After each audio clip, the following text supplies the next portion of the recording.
Welcome back. A teenager who was accused of shooting and killing another teenager on Labor Day weekend last year in Beloit is still in jail, waiting for an attorney to represent him today.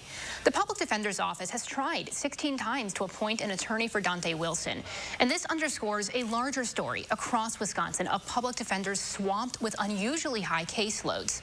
I'm joined now by Faun Moses, Regional Attorney Manager in Janesville for the Public Defender's Office. Good morning.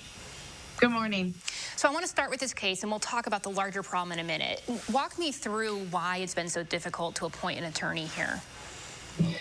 Well, I think this case is not uncommon for the problem that is occurring right now all over the state. Primarily, it used to be a problem that was in northern counties where we would struggle to find private bar attorneys to take cases in those counties. But more recently, it's been a problem that we're experiencing here in Rock County and in all areas of the state. Talk me through what the day-to-day looks like for the average public defender in your region.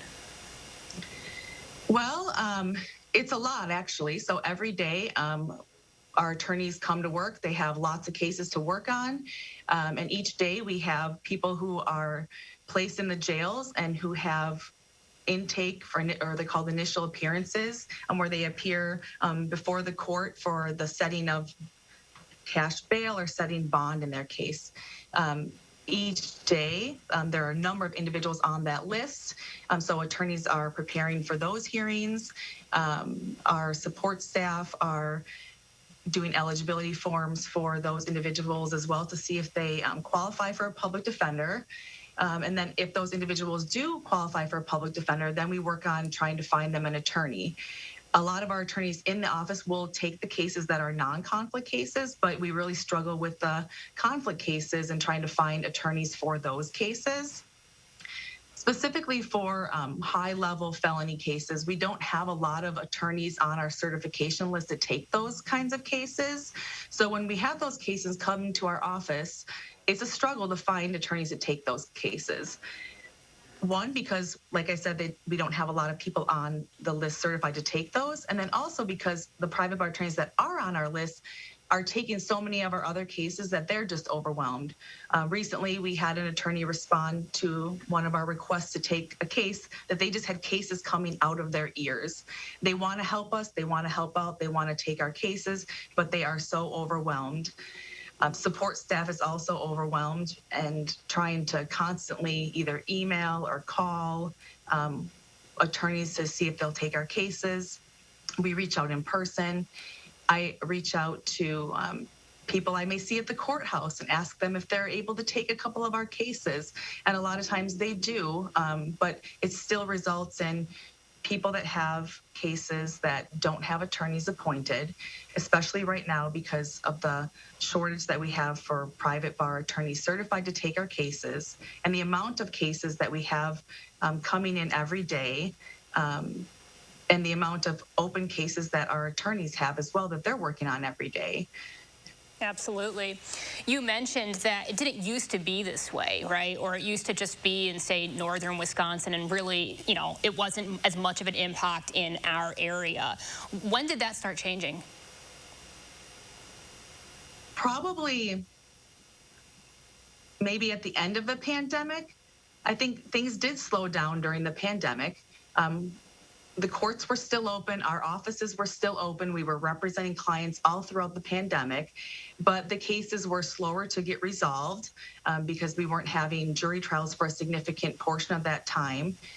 And then really the cases slowed down in getting resolved. So attorneys were not able to take a lot more cases on, but the cases still kept coming in.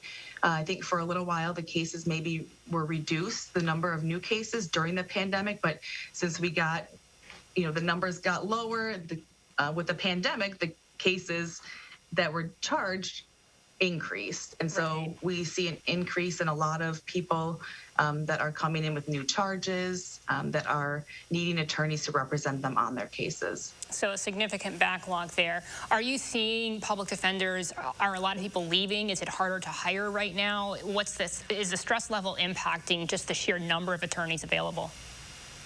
Yes, I think the stress level is very high for our current staff, just because they're taking on more cases. And like I said earlier, they're taking longer to resolve those cases.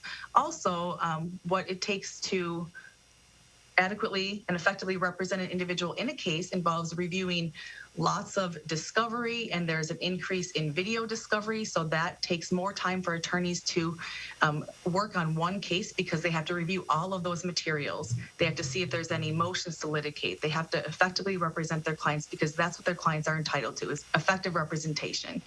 So the attorneys need to make sure they do that in every case. When they have a lot of cases, a lot of their workload is high, it is stressful, and I think it does lead to burnout, which means that we're losing our attorneys, and then those cases then have to be reassigned to someone else, so they're in the court system for even longer, making sure someone else is getting up to speed on those cases than to handle the case going forward. Absolutely. Last question for you. What's the impact on the clients, the people who need this representation? The impact on the clients is huge. They need attorneys to represent them. They're entitled to attorneys to represent them. Our mission is that we represent indigent clients. We provide them effective representation, even though they may not be able to go out there and hire their own attorney. It is imperative that we're able to provide that service to them so that their constitutional rights are upheld. They're not remaining in custody any longer than they need to, and that they have an attorney advocating for them and fighting for them and sharing their story and representing them in their case so that their rights are upheld and their case can proceed through the system. Is there anything I haven't asked you or that I've missed that you think is important to also add here? I guess I would just add that if there's anybody that's licensed to practice law in Wisconsin, or you know someone that's licensed to practice law in Wisconsin, that you reach out to our agency. We are always looking for attorneys to take our cases, to take our conflict cases. They range from misdemeanor cases to felony cases, and there's a way to get certified to be on our list to take our cases. You can go to our website at www.wispd.gov, and there's materials on our website for applying or to be on our certification list and to accept our cases. The work that we do is very important. I've been doing this work for over 10 years, and I absolutely love it, and I have a passion for working for our clients and urge other people to help out if they're able to. One other just impact of this, just that people maybe don't realize, is that when people don't have attorneys or when they're waiting for attorneys, someone to take their case, as in the case you mentioned when we started talking, people can remain in custody, they can remain in jail. And what that means is that those individuals, if they had a residence beforehand or a job beforehand, they could lose their residence, and they do lose their residence, they lose their jobs. We have that happen countless times with our clients. Then when they are out of custody and back in the community, it's like having to start all over. So it's so important that we are able to have attorneys that can take the public defender cases, that can take our cases, and that they can really help people that are facing that situation, because everybody that's charged with a criminal offense, they are presumed innocent, and they are entitled to rights and to due process, and it's imperative that we provide that service for them and get them effective representation. Faun, thank you so much for taking a few minutes out of your morning to help shed light on this really important problem. Thank you as well. All right, we will be right back.